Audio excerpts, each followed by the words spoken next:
Good afternoon. Welcome to Lunchtime News. We're coming to you live from our Montreal studios in Bulawayo. My name is Dora Ngube and Nobu Mawunga interpreting the bulletin in sign language.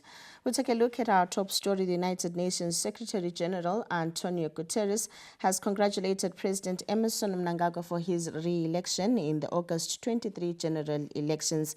In a statement, Mr. Guterres assured the country of continued cooperation between the United Nations and Zimbabwe in the ongoing implementation of the UN Sustainable Development Cooperation Framework 2022 to 2026.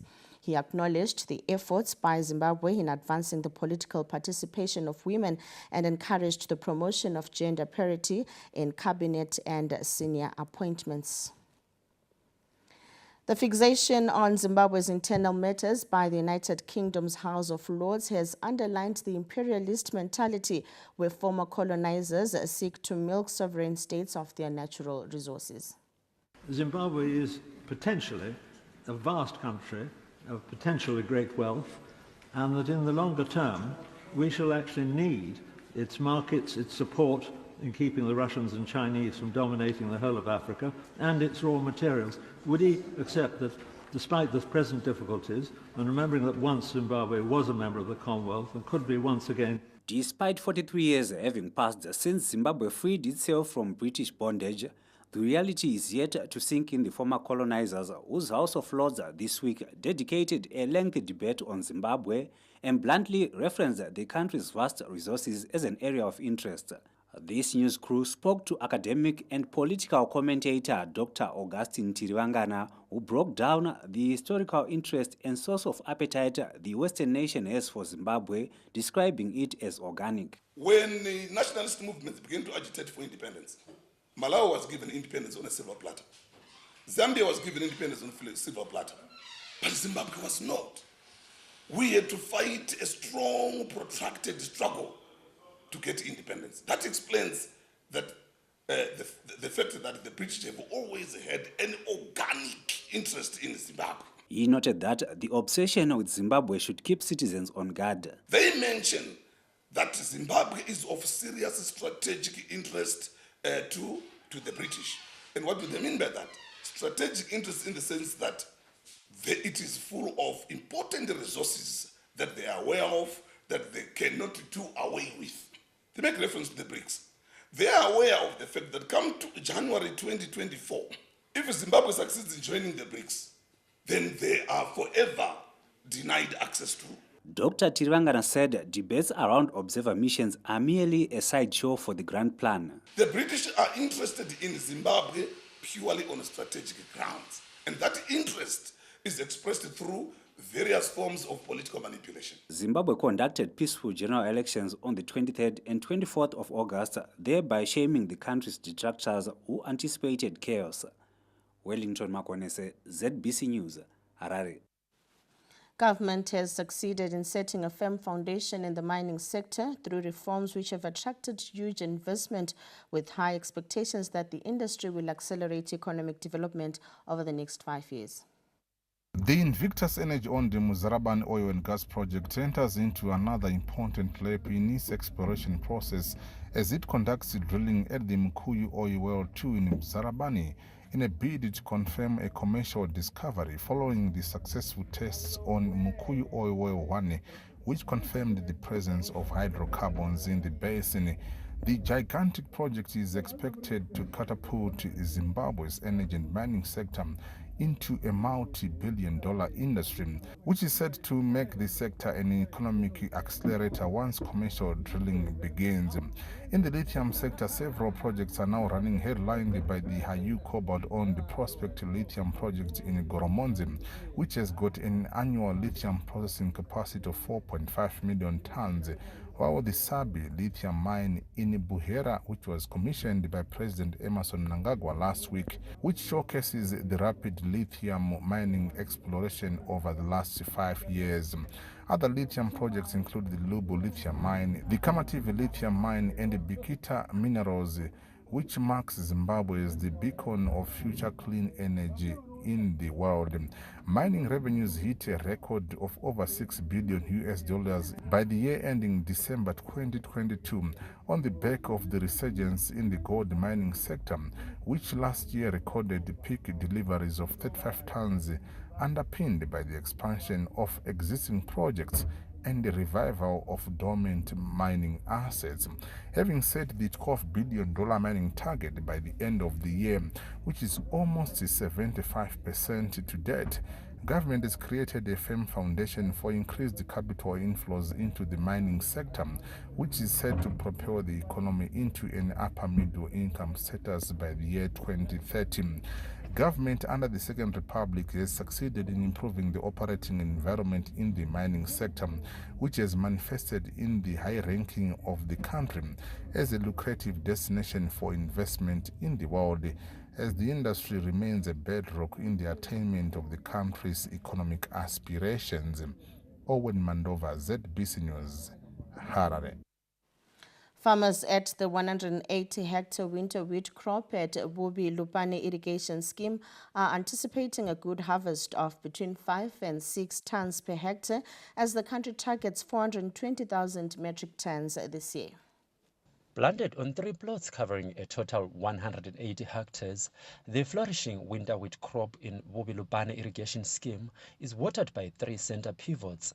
As the farmers look forward to crop maturity, there's huge anticipation of a good harvest amid indications an output of 5 to 6 tons per hectare will be realized. The 100 households who have each been taking over $3,000 in dividends have been receiving a lot of capacity building from government. The day of harvesting is beckoning, and the farmers say this year's crop has been a major success. It's 4 to 5 tons per hectare. Because we can't really see it. High facilities with the with it.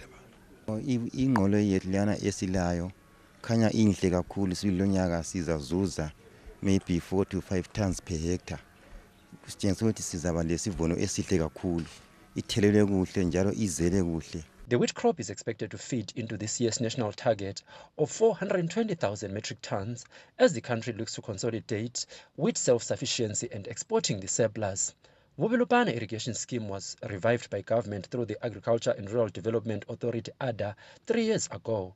Now a flagship template for other irrigation schemes around the country, the Bubi Lupane scheme has transformed subsistence agriculture into commercial production as part of the rural development and industrialization agenda. Mhlomuli Ncube, ZBC News, Lupane. Former Clerk of Parliament, Mr. Austin Zvoma, has died. He was 74. Austin Zvoma died at the Avenues Clinic in Harare Saturday evening after a long illness. He was initially employed at Mazoe Boys High School, where he taught English, and met the late Friday Mbirimi, where they played music in their spare time. Austin Zvoma later joined the then Customs and Excise Department, now ZIMRA, before landing a job at the Parliament of Zimbabwe as a committee clerk.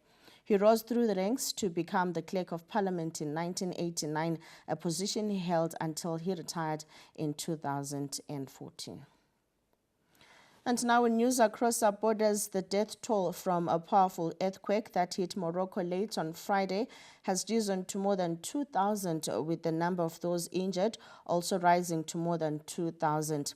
The Interior Ministry says more than 1,400 have serious injuries, while the heaviest casualties are in provinces south of Marrakesh. Rescuers are searching for survivors of Morocco's deadliest earthquake in more than 6 decades that has devastated mostly villages in the mountains near Marrakesh. Many people spent a second night in the open after the 6.8 magnitude quake, as some still fear their homes may not be safe yet.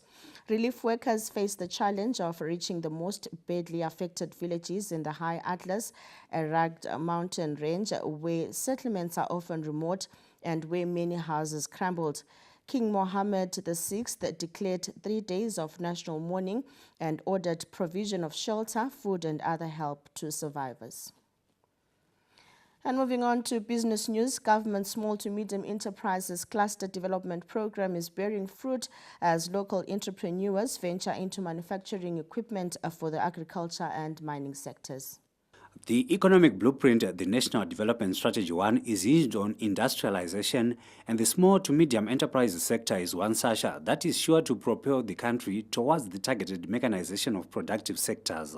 Through the Cluster Development Initiative, government has necessitated manufacturing of agriculture and mining equipment for SMEs, with those in Willowville, Harare, collectively manufacturing hammer mills and universal shellers, among other critical equipment. The setup has paved way for contribution of the SMEs to the country's economic development.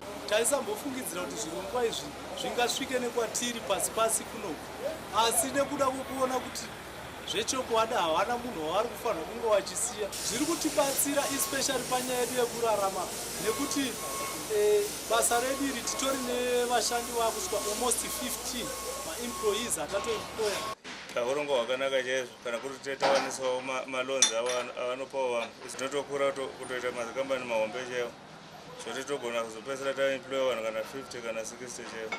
Farmers and miners have welcomed the developments.